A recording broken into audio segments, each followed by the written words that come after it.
Olá, alunos da terceira série, sejam bem-vindos a mais um encontro de língua portuguesa.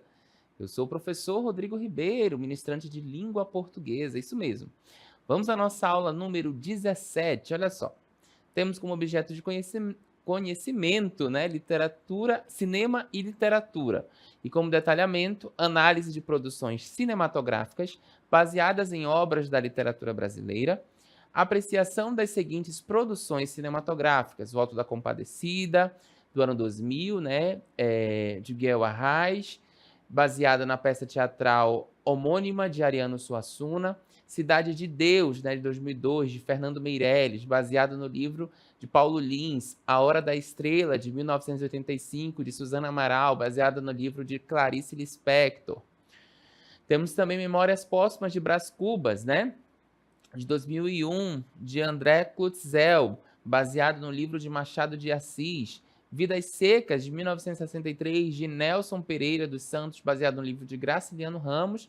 Capitãs de Areia, de 2011, de Walter Carvalho, baseado no livro de Jorge Amado. E Macunaíma, de 1969, de Sérgio Sampaio, baseado no livro de Mário de Andrade. Certo? Então vamos para essa aula gostosa de literatura e cinema.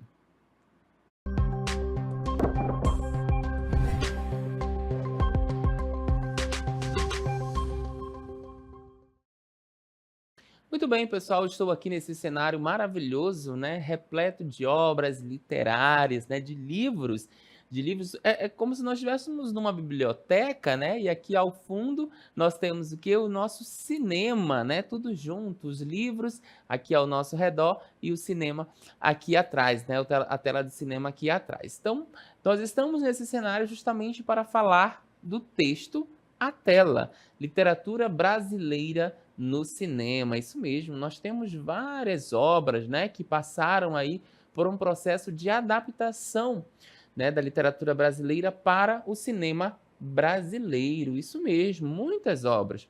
A gente já tinha isso aí, né, mundo afora, com obras como O Fantasma da Ópera, os saltimbancos, né, que fazem parte também da nossa literatura infanto-juvenil e se transformou, né, num filme. Nós temos também o Grinch, que é, né, da literatura aí universal, um livro que foi transformado também numa obra do cinema. Então, no Brasil, nós tivemos também, quer dizer, nós temos, né, várias obras que se transformaram em obras do cinema, obras literárias que se transformaram em obras cinematográficas. Então, adaptar um livro para o cinema não é apenas filmar a história, né? É fazer uma tradução de linguagens. Pense assim, na intersemiótica, né? A gente pega o que estava escrito, ou seja, as palavras, e transforma em algo visual e sonoro, que é um filme, certo? Então, eu transformar aí essas palavras, pegar as palavras, né, dos livros que nós temos aqui e transformar em algo visual, em algo sonoro. Então, é traduzir sentimentos em imagens, né? O cinema é isso, é traduzir então esses sentimentos nessas imagens que vão para a tela. Vamos continuar. Olha só, o especialista Robert Stam, que diz, né, que a gente precisa parar de cobrar que o filme seja fiel ou idêntico ao livro. O que importa, de verdade, não é a cópia, mas a conversa entre as duas obras. É aí que entra a ressonância dialógica. Então, muitas vezes você lê uma obra, né, você leu aquela obra ali, aquela obra literária, e você vai ver a adaptação no cinema. Você sai totalmente frustrado dessa sessão. Por quê? Porque não era idêntico, né? Não era fiel ao livro. A gente tem que entender que nós estamos falando de adaptação, certo? Então, o livro sofreu uma adaptação para o cinema. Então, geralmente não vai ser fiel, né? Ou idêntico ao que o livro traz, certo? Então, mais uma vez, o que importa, na verdade, não é a cópia, né? Trazer igualmente do livro para o cinema. Mas como elas conversam, como as duas obras, né, tanto o livro quanto ali o filme, eles vão conversar, que aí nós chamamos dessa ressonância dialógica. Vamos continuar, olha só. Imagine que o filme, né, e o livro estão batendo um papo, ali estão os dois conversando. O livro de um lado, né, e o filme de outro, certo? Essa ressonância dialógica ela acontece quando o filme consegue capturar a alma. Isso mesmo, o filme consegue capturar ali a alma, né, e a mensagem do livro, que realmente aquela mensagem quer dizer, fazendo aquela história antiga ecoar no presente com vários novos significados, né, com outros significados, certo? Então, a partir daí a gente tem, né, essa conversa, essa ressonância dialógica. Vamos continuar. Olha só esse exemplo prático, né, com vidas secas. A intersemiótica, né, que a gente tem dentro dessa obra é a mudança técnica, isso mesmo.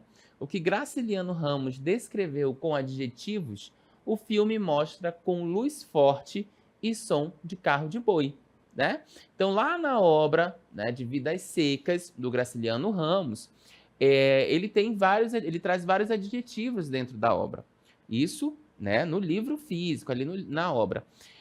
Quando a gente vai para o filme, já é algo diferente. Esses adjetivos que o Graciliano Ramos traz em Vidas Secas se transforma em quê? Em luz, em som, né? Então vejam essa diferença. Por isso que a gente diz que não vai ser igual, não vai ser fiel, né, à obra literária, certo? E aí entra essa ressonância dialógica, que é o quê? É essa conexão de ideias. Mesmo mudando a forma, o filme mantém a mesma crítica social pesada e a sensação de aridez do livro, né? A denúncia continua viva. Então, mesmo que a gente tenha, né? Eu não tenho ali todos aqueles adjetivos do livro, mas eu tenho isso transformado dentro do cinema, né? Em luz, em som.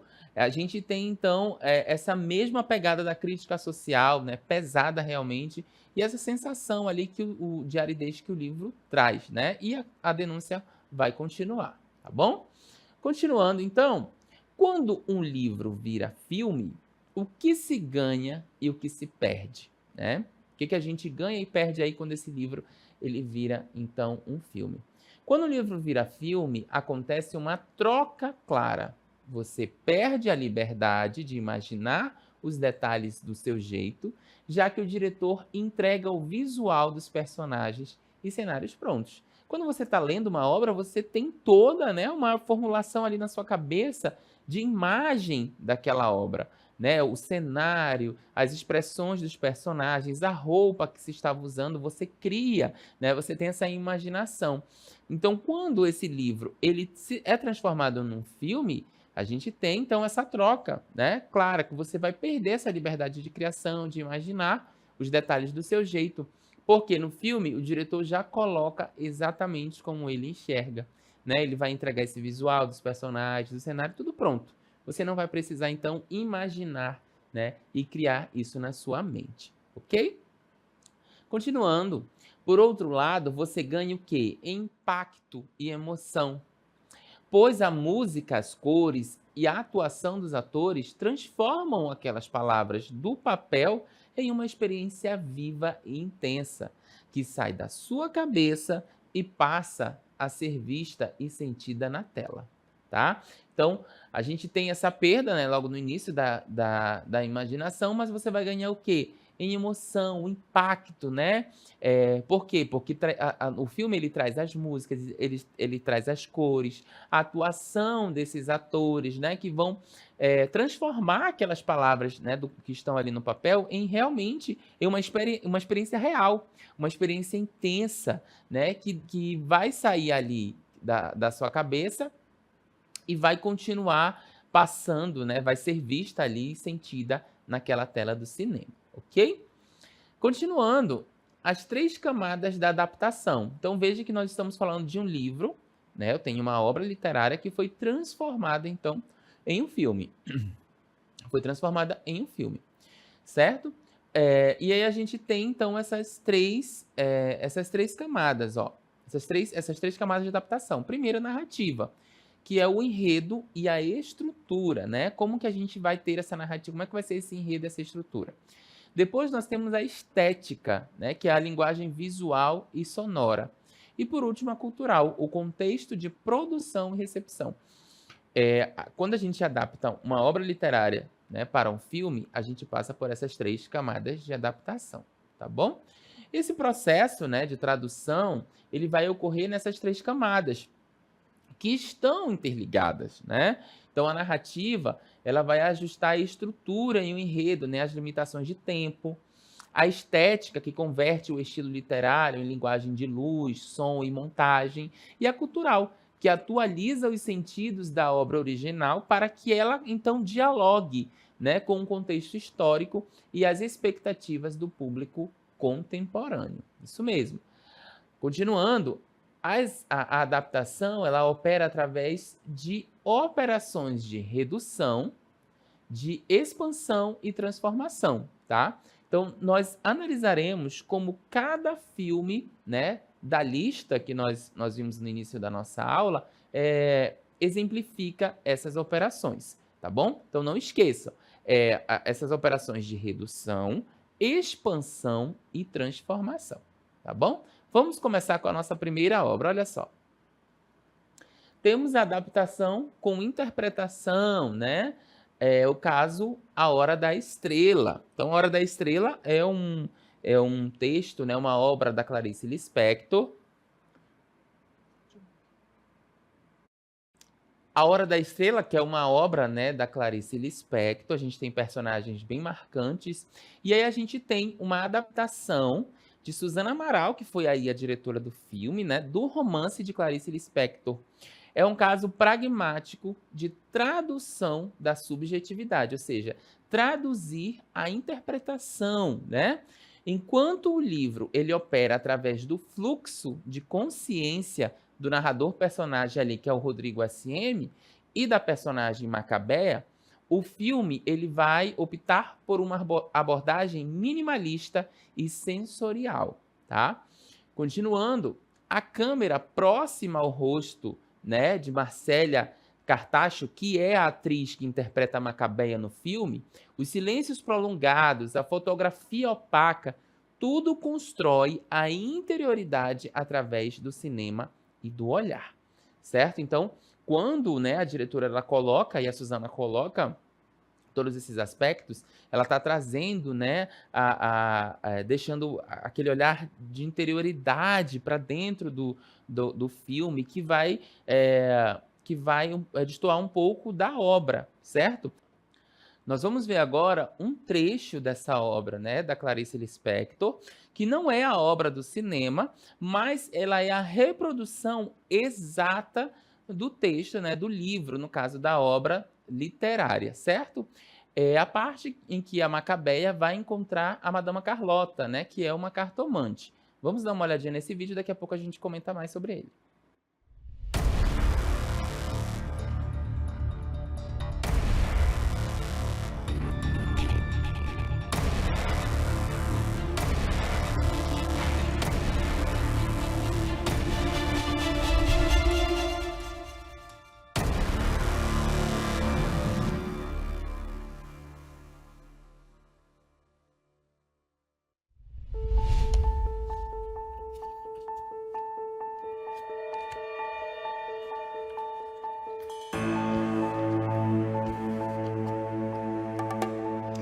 Macabeia tem grandes notícias para lhe dar. Preste atenção, minha flor, porque ela é de maior importância o que eu vou lhe dizer. É coisa muito séria e muito alegre.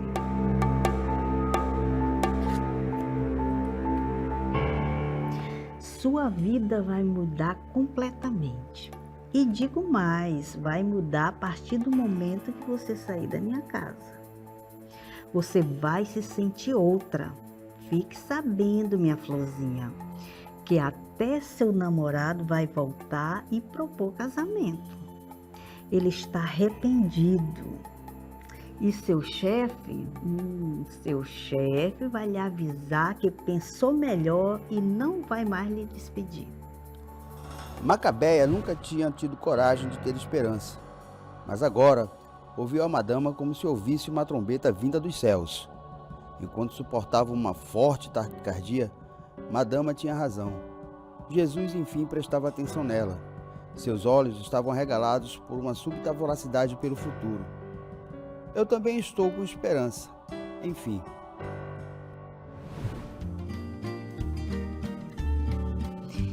Tem mais. Olha só, um dinheiro grande vai entrar na sua conta, de porta dentro, em horas da noite, trazido por um homem estrangeiro.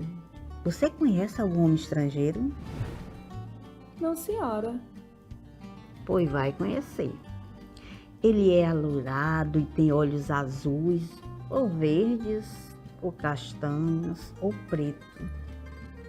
E se não fosse porque você gosta do seu ex-namorado, esse gringo ia namorar você. Não, não, não.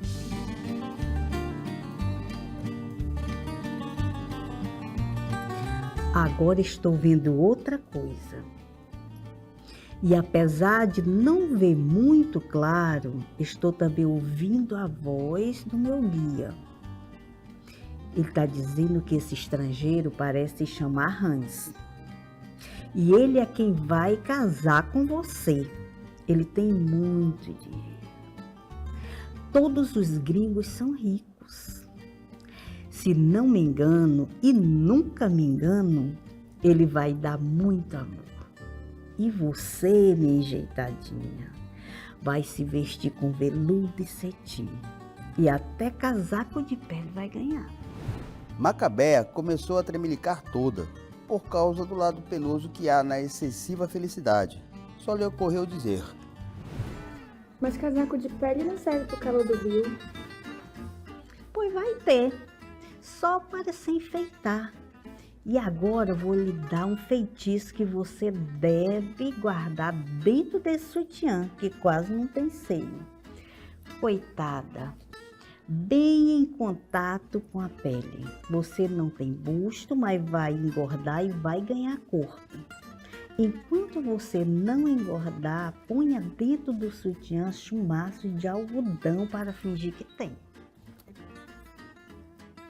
Olha, minha queridinha, esse feitiço também sou obrigada por Jesus a lhe cobrar. Porque todo o dinheiro que eu recebo das cartas eu dou para um asilo de crianças. Mas se não puder, não pague. Só vinha pagar quando tudo acontecer. Não, eu lhe pago. A senhora acertou tudo. A senhora é... Estava meio bêbada, não sabia o que pensar. Parecia que lhe tinham dado um forte cascudo na cabeça de ralos cabelos. Sentia-se tão desorientada como se lhe tivesse acontecido uma infidelidade. Sobretudo, estava conhecendo pela primeira vez o que os outros chamavam de paixão. Estava apaixonada por Hans.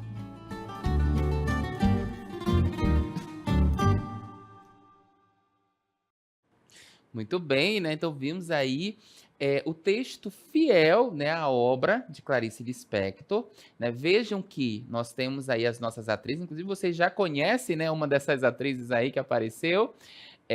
Elas trabalham, né, a interpretação e tem o narrador, a fala do narrador, eles trabalham fielmente a obra, né, ao texto literário da Clarice Lispector. Se você for assistir ao filme, você vai ver que é uma outra interpretação, né? Por quê? Porque a diretora do filme, no caso ali a Susana, ela conduziu de uma outra forma, né?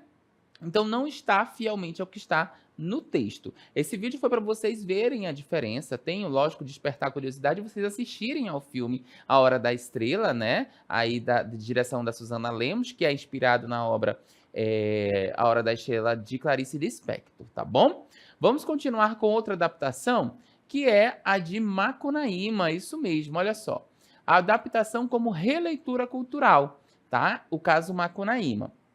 Nós tivemos aí, então, o diretor fez essa adaptação como uma releitura, né, cultural dessa obra. Então, a adaptação de Joaquim Pedro de Andrade, do romance modernista de Mário de Andrade, é um exercício de antropofagia cultural.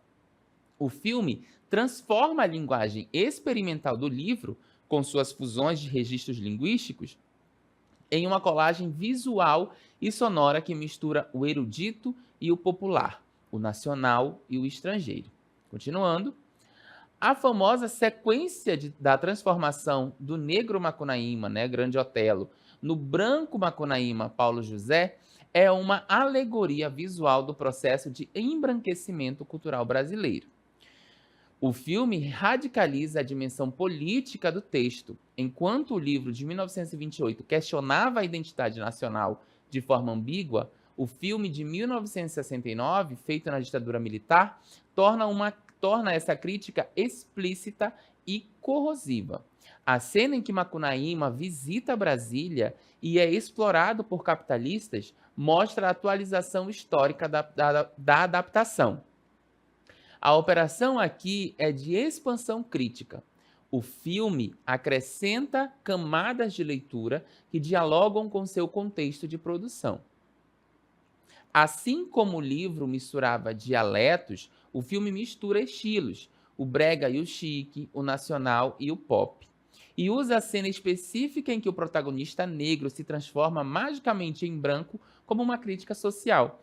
Essa mudança não é apenas mágica, mas uma representação irônica de como a sociedade brasileira força um apagamento das raízes negras na tentativa de se modernizar e se aceitar, né? Então vejam aí que nós temos nessa obra, nessa adaptação, também algo diferente do que traz a obra, mas ainda assim a crítica permanece, né? A gente está falando de uma adaptação cultural, né? Ali da obra literária para o cinema, então para o filme no caso, né?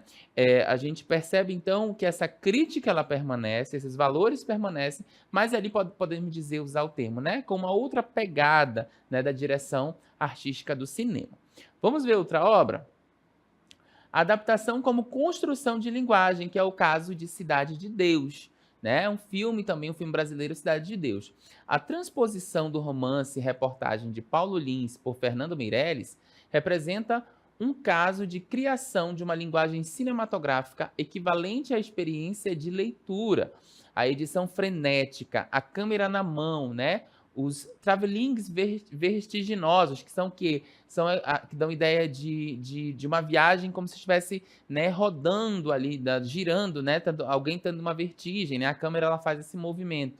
A narrativa não linear fragmentada, ou seja, nós não temos, né, uma narrativa direta ali, mas sim fragmentada. Então, tudo corresponde à sensação de urgência e violência do texto, certo?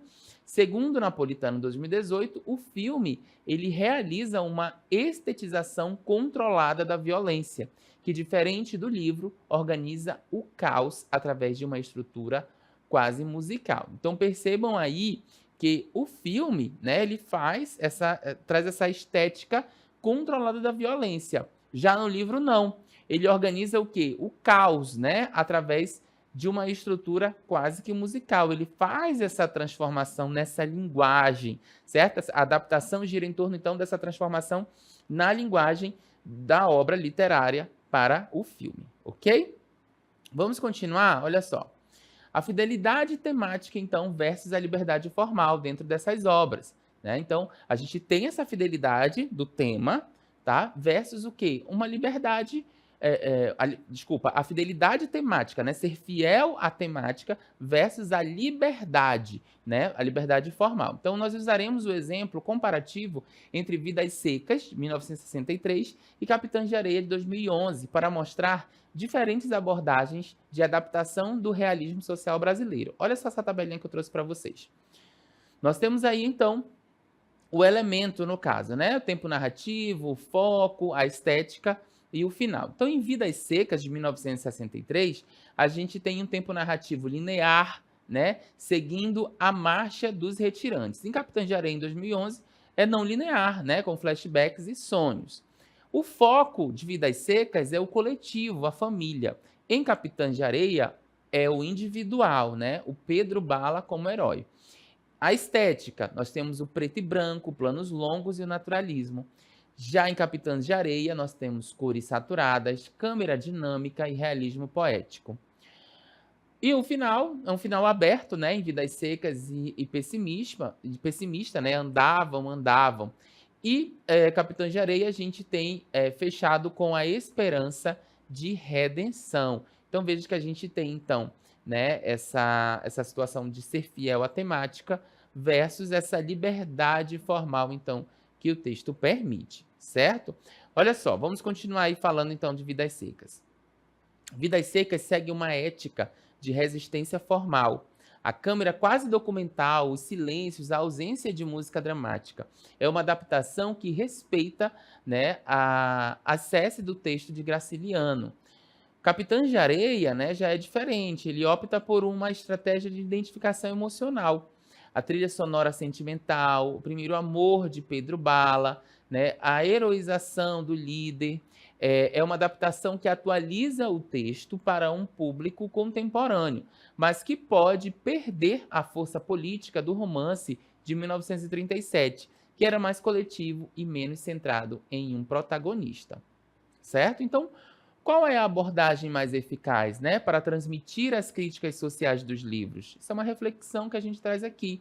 Essa austeridade de Nelson Pereira, ou seja, né, essa rigidez, né, que ele traz ali fiel ao texto, ou o apelo emocional de Walter Carvalho? O que seria mais interessante nessas obras que nós vimos, né? Vidas Secas e Capitães de Areia, certo? Continuando, essas adaptações, elas não substituem os livros, gente, né? Mas elas criam novas camadas de significação.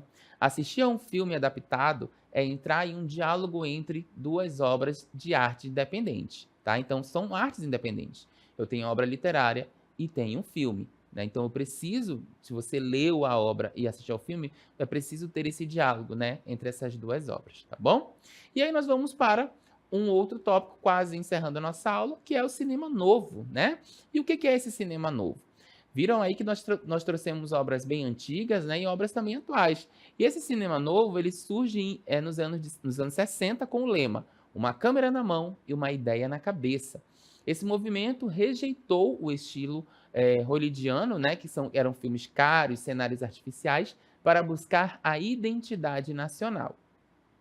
Ao adaptar obras literárias, o cinema novo não queria apenas contar a história do livro, mas usar a estética da fome, né? Luz estourada, som direto, cenários reais e denúncia social.